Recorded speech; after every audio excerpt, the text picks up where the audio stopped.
Hello student, welcome to home coaching centre. आज हम पढ़ेंगे क्लास 10th विज्ञान अध्याय 10 चल रहा है। इसमें हेडिंग है मुख्य अक्ष। हमने दो हेडिंग आपको पढ़ा दिया है, तो आइए समझते हैं परिभाषा मुख्य अक्ष की क्या होती है। ठीक, पहले हम चित्र से देखेंगे, उसके बाद परिभाषा आपको समझाएंगे। ये आपका दर्पण है। ये कौन सा दर्पण है? अगर हम पॉलिश बाहर की तरफ कर दें तो आप कमेंट में जरूर बताइएगा कि ये दर्पण कौन से है। ठीक,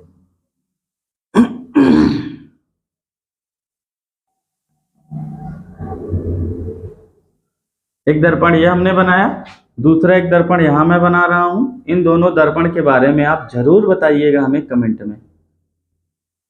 और इसका हम नाम लिख दे रहे हैं। फर्स्ट वाले का नाम जरूर बताएंगे और सेकंड वाले का भी नाम।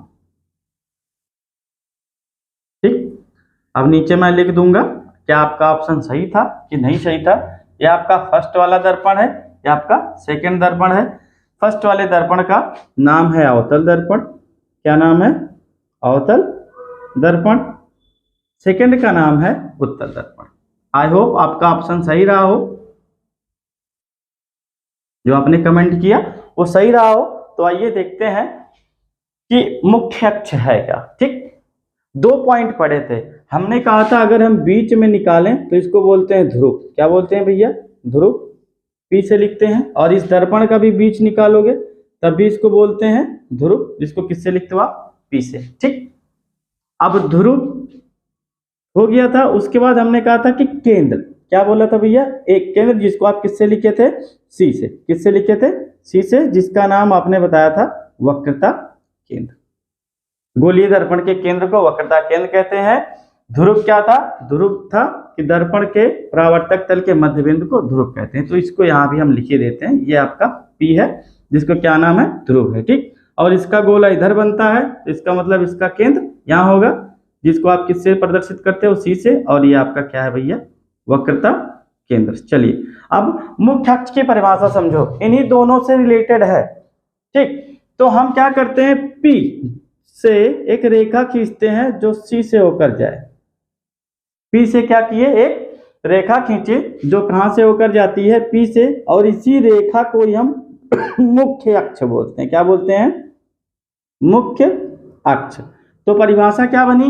ध्रुव तथा वक्रता केंद्र से होकर जाने वाली रेखा मुख्य अक्ष कहलाती है। और इस चित्र में देखो, ये ध्रुव है, एक रेखा हमने खींचा जो वक्रता केंद्र से होकर जा रही है, और इसी रेखा को हम बोलते हैं मुख्य अक्ष। ये हेडिंग आपको समझ में आ गई होगी। परिभाषा हम लिख देते हैं। ध्रुव को किससे प्रदर्शित करते हो? पी तथा वक्रता केंद्र ब्रैकेट में आप नाम इसका जरूर लिख देना, सी से होकर जाने वाली रेखा मुख्य अक्ष कहलाती है। यही आपकी परिभाषा एकदम साधारण है, सिंपल है।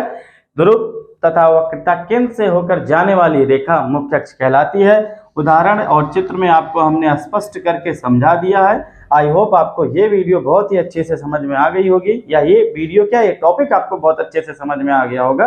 अगर आया है तो हमारे इस चैनल को सब्सक्राइब करना ना भूलिए, और वीडियो को लाइक कर दीजिए, शेयर कर दीजिए अपने दोस्तों के साथ। Thank you. जय हिंद, जय भारत।